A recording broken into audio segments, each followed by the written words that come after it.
Sa number 2, may masobra sa 5,600 ka teenage pregnancy ang na-record sa Negro Occidental sa tuig 2021. Iniisa lamang sa mga datos nga ginpresent sa Provincial Health Office sa International Day of Action for Women's Health.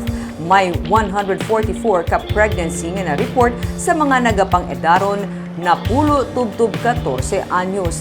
5,476 naman sa mga 15 to 19 years old. 5,620 ang kabilugan na teenage pregnancy na na-report sa 2021 o kung 15% ini sa 37,663 ka-pregnancy nga na-record sa tanan nga pang-edaron. Sa Adolescent Health and Development Program sa probinsya, tinutuyo nga mahatagan sang access ang 10 to 19 years old sa healthcare services sang probinsya.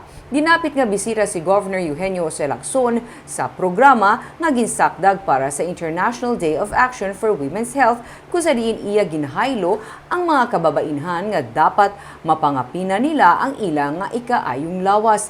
Lakip man diri ang commitment sang probinsya nga matib-ong ang kinamatarong sang kababainhan kag madula ang diskriminasyon. Kadungan man sa programa ang pagpatigayon sang libre nga blood pressure taking kag blood sugar testing, kasubong man uric acid kag hemoglobin testing kag COVID-19 vaccination.